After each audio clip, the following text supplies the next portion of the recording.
दादी ने बीमारी की आड़ का सहारा लेकर जबरदस्ती प्रथम की शादी अपनी मनपसंद लड़की निहारिका से करवा देती है, जो प्रथम का शादी के पहले का प्यार थी और राधिया को नौकर से भी बदतर बनाकर उसको टॉर्चर कर रही थी। इसलिए प्रथम से राधिया का दर्द देखा नहीं गया और उसने अपनी पत्नी के साथ मित्तल भवन छोड़ने का फैसला लिया। सुबह की हवा में एक अजीब सी ठंडक खुली हुई थी। सड़क पर दौड़ती गाड़ियों की आवाजें थी। लोग अपने अपने कामों में व्यस्त थे, लेकिन उस सड़क के बीचों बीच एक कहानी टूट रही थी, बिखर रही थी और उसी के साथ एक नई शुरुआत जन्म ले रही थी। प्रथम आगे आगे चल रहा था। उसके चेहरे पर सख्ती थी, लेकिन आंखों के भीतर दर्द साफ दिख रहा था।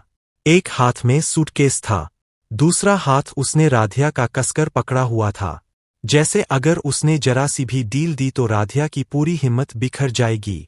राधिया उसके पीछे चल रही थी। उसके कदम लड़खड़ा रहे थे, आंखों से आंसू लगातार बह रहे थे, लेकिन उसने एक भी बार मुंह खोलकर शिकायत नहीं की। उसकी खामोशी ही उसकी तकलीफ की सबसे बड़ी गवाही थी। पीछे से चीखें आ रही थी, प्रथम, रुक जा बेटा। दादी की आवाज कांप रही थी।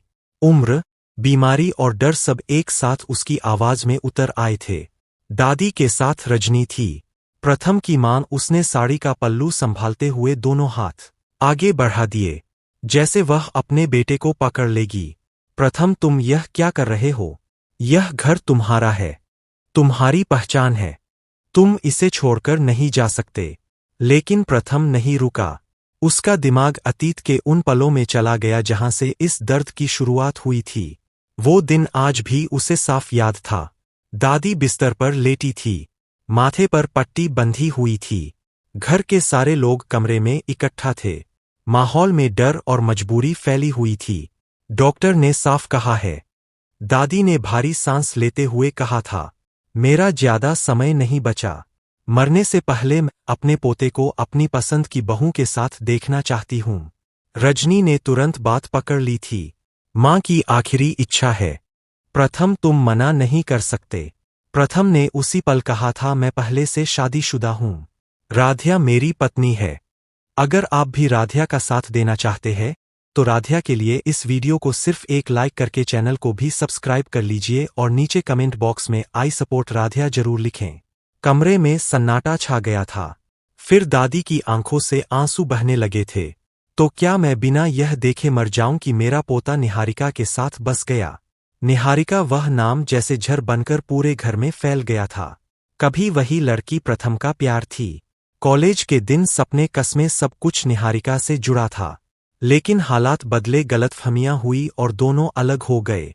फिर राधिया आई थी, शांत, समझदार, बिना शोर किए प्यार करने वाली। प्रथम ने राधिया से शादी की थी पूरे दिल से, लेकिन उस दिन दादी की बीमारी, रजनी का दबाव और पूरे परिवार की भावनात्मक ब्लैकमेलिंग के आगे उसकी एक ना चली। राधिया उस दिन चुपचाप खड़ी रही थी। किसी ने उससे उसकी राय नहीं पूछी। उसकी चुप्पी को उसकी कमजोरी समझ लिया गया। शादी हो गई। निहारिका मित्तल भवन की बहू बनकर आई। शुरुआत में सब कुछ सामान्य दिखाया गया, लेकिन कुछ ही दिनों में निहारिका का असली चेहरा सामने आने लगा। इस घर में दो बहुएं नहीं रह सकती। वह दादी के सामने मीठी आवाज में कहती और राधिया के सामने झर उगल देती। राधिया से सुबह 4 बजे उठकर पूरे घर का काम करवाया जाता, कभी झाड़ू, कभी पोछा, कभी रसोई। अगर खाना जरा सा भी कम नमक का हो जाता तो प्लेट उठाकर फेंक दी जाती। नौकरानी भी तुमसे बेहतर खाना बना लेती है, निहारिका हंसकर कहती। दादी सब देखती थी, रजनी सब जानती थी, लेकिन किसी ने कुछ नहीं कहा। प्रथम जब ऑफिस से लौटता तो राधिया की सूजी हुई आंखें देखता, सब ठीक है।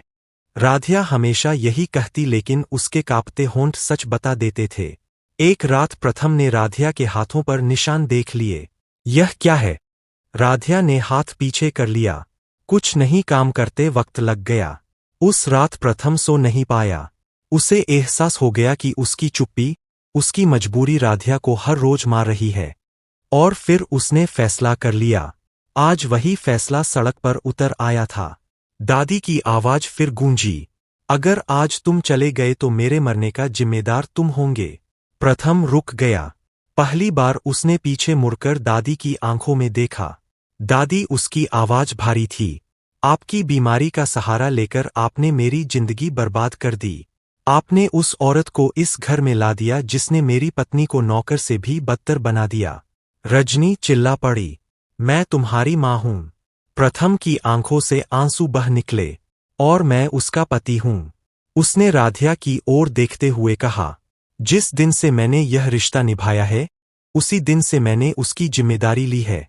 राधिया की उंगलियां उसके हाथ में कांप रही थी। अगर तुम्हें लगता है कि मैं तुम्हारे लिए बोझ हूं, तो उसकी बात पूरी होने से पहले ही प्रथम ने उसका हाथ और कसकर पकड़ लिया। अब एक शब्द भी नहीं। उसने कहा, तुमने बहुत सह लिया। सड़क पर गाड़ियां रुक रही थी। लोग तमाशा देख रहे थे। लेकिन प्रथम और राधिया के लिए उस पल पूरी दुनिया वहीं सिमट गई थी। धीरे धीरे वे आगे बढ़ने लगे। मित्तल भवन पीछे छूट रहा था। वो घर जहां राधिया ने हर दिन अपना आत्मसम्मान खोया था। वो घर जहां रिश्ते झर बन गए थे। राधिया ने एक बार पीछे देखा। आंसू उसकी आंखों में थे, लेकिन चेहरे पर अजीब सी शांति थी। कम से कम अब उसे इंसान की तरह जीने का मौका मिलेगा। प्रथम ने धीमी आवाज में कहा, हमारे पास शायद बड़ा घर नहीं होगा, पैसा कम होगा, लेकिन मैं वादा करता हूं, तुम्हें कभी झुकने नहीं दूंगा। राधिया ने पहली बार हल्की सी मुस्कान दी। सड़क पर आगे बढ़ते हुए कदमों की आवाज धीरे धीरे हल्की होने लगी थी। लेकिन दिलों के भीतर उठता तूफान अब भी शांत नहीं हुआ था। मित्तल भवन पीछे छूट चुका था, पर वहां की परछाइयां अभी भी प्रथम और राधिया के साथ साथ चल रही थी। हर कदम के साथ राधिया के मन में बीते दिनों की टीस उभर रही थी और प्रथम के सीने में अपराध बोध और गुस्से का सैलाब उमड़ रहा था। कुछ दूर चलने के बाद प्रथम ने एक ऑटो रुकवाया। उसने सूटकेस अंदर रखा और राधिया को सावधानी से बैठाया। ऑटो आगे बढ़ा तो राधिया की निगाहें सड़क के किनारे दौड़ती दुकानों, पेड़ों और लोगों पर टिक गई। उसे लग रहा था जैसे वह किसी पुराने बंधन से निकलकर नई दुनिया में कदम रख रही हो। लेकिन डर भी था, आगे क्या होगा, कहाँ जाएंगे, कैसे जेंगे। ऑटो में बैठी बैठी राधिया की आंखें भर आई। उसने धीमी आवाज में कहा, प्रथम, अगर तुम्हें कभी लगे कि मैंने तुम्हारी जिंदगी मुश्किल बना दी है, तो मुझे। प्रथम ने तुरंत उसकी बात काट दी। राधिया, आज के बाद खुद को कभी बोझ मत समझना। तुम मेरी ताकत हो। अगर तुम्हें छोड़कर मैंने वो घर चुना होता तो मैं जिंदगी भर खुद से नजरें नहीं मिला पाता। ऑटो एक छोटे से गेस्ट हाउस के सामने रुका। यह कोई आलीशान जगह नहीं थी, लेकिन साफ सुथरी थी। प्रथम ने यही तय किया था कि कुछ दिन यही रुकेंगे जब तक वह आगे का रास्ता तय ना कर ले। कमरे में दाखिल होते ही रात थक कर पलंग के किनारे बैठ गई। इतने दिनों से जो दर्द वह सीने में दबाए हुए थी, वह धीरे धीरे बाहर आने लगा। दूसरी तरफ मित्तल भवन में भूचाल आ चुका था। दादी सोफे पर बैठी थी, उनका सांस फूल रहा था। रजनी कमरे में इधर उधर चक्कर लगा रही थी। निहारिका सीढ़ियों पर खड़ी थी।